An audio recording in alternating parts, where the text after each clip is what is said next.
आज हम अनुच्छेद 12 के बारे में चर्चा करेंगे। अनुच्छेद 12 में हम जानेंगे कि अनुच्छेद 12 में राज्य शब्द को परिभाषित किया गया है। अगर हम विस्तार पूर्वक चर्चा करेंगे अनुच्छेद 12 की तो पता चलेगा कि अनुच्छेद 12 में राज्य शब्द को परिभाषित किया गया है और हम जानेंगे कि कौन कौन सी संस्था अनुच्छेद 12 में शामिल है, कौन कौन सी संस्थाएं अनुच्छेद 12 में शामिल नहीं है। ऐसी बहुत सी संस्थाएं हैं जो राज्य शब्द की परिभाषा में शामिल नहीं है और ऐसी बहुत सी संस्थाएं जो राज्य शब्द की परिभाषा में शामिल है। अब हम चर्चा करते हैं अनुच्छेद 12 के बारे में। सबसे पहले हम बातचीत करेंगे अनुच्छेद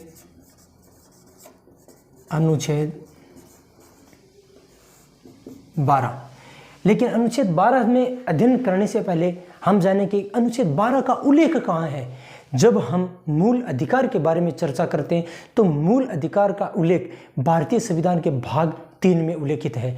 भारतीय संविधान के भाग हम 3 का अध्ययन करते हैं तो पता चलता है कि अनुच्छेद 12 से लेकर और अनुच्छेद 35 तक मूल अधिकार का उल्लेख किया गया है। मूल अधिकारों में हम अध्ययन करते हैं तो 12 से 35 तक। तो सबसे पहले हम अध्ययन करेंगे अनुच्छेद 12 का। अनुच्छेद 12 का हम अध्ययन करते हैं तो पता चलता है कि इसमें लिखा हुआ है राज्य शब्द को परिभाषित किया गया। साथियों, जब हम पढ़ते हैं मूल अधिकार का उल्लेख किया गया है भारतीय संविधान के भाग 3 में। अगर हम बात करें कि कौन कौन से अनुच्छेद में है तो 12 से 35 तक है। तो हम सबसे पहले अध्ययन कर रहे हैं अनुच्छेद 12 के बारे में।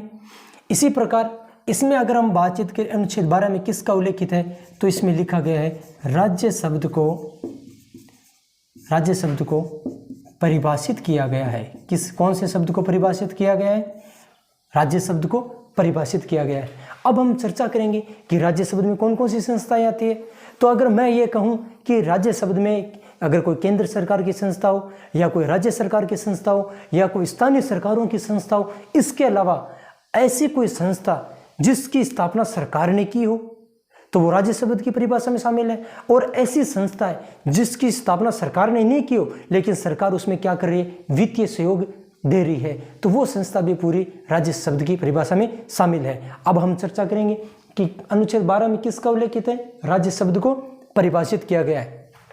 इसके अलावा कौन कौन सी ऐसी संस्थाएं जो राज्य शब्द की परिभाषा में आती है। तो हम चर्चा करेंगे, क्या लिखेंगे कि संसद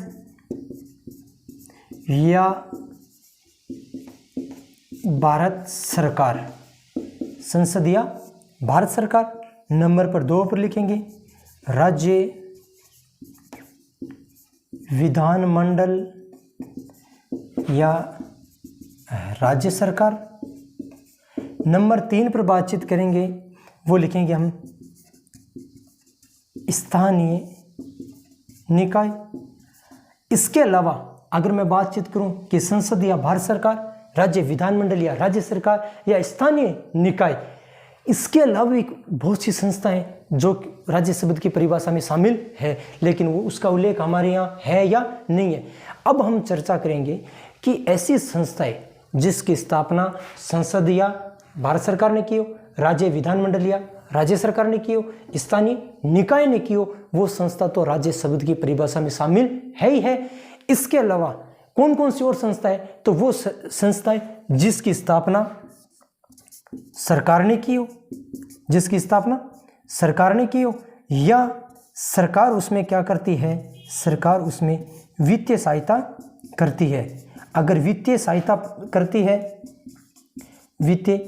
करती है तो वो भी संस्था राज्य शब्द की परिभाषा में शामिल है। जैसे मैं बात करूं, मेरी संस्था राज्य शब्द की परिभाषा में शामिल है या नहीं है, तो बाकायदा है, क्योंकि ये सरकारी विद्यालय है। तो सरकारी विद्यालय क्या है, राज्य सरकार की परिभाषा में शामिल है, क्योंकि उसकी स्थापना किसने की, सरकार ने की है। अगर कोई और भी ऐसी कोई संस्था है कि आपके नज़र में है कि वो संस्था भी राज्य शब्द की परिभाषा में शामिल है या नहीं, तो आप देखें कि जिसकी स्थापना है तो संसद या भारत सरकार ने की हो, या राज्य विधानमंडल या राज्य सरकार ने, स्थानीय निकाय ने या सरकार ने की हो, या सरकार से वित्तीय सहायता प्राप्त करती हो, तो ये जो संस्थान है वो राज्य शब्द की परिभाषा में शामिल है। साथियों, ये हमने जाना अनुच्छेद 12 के बारे में। लेकिन हमने ये राज्य शब्द की परिभाषा क्यों पढ़ी है, इसका उत्तर देने के लिए सबसे महत्वपूर्ण बात यह है क्योंकि हम बात किसकी कर रहे हैं, मूल अधिकार की, जिसका उल्लेख भारतीय संविधान के भाग 3 में है और अनुच्छेद 12 से 35 तक ये जो मूल अधिकार होते हैं वो राज्यों के विरुद्ध प्राप्त होते हैं। इसलिए हम अनुच्छेद 12 का अध्ययन राज्य शब्द को परिभाषित किया गया है। हमने जाना अनुच्छेद 12 के बारे में। साथियों, आगे हम इसी प्रकार अगले अनुच्छेद के बारे में विस्तारपूर्वक चर्चा करेंगे। साथियों नमस्कार।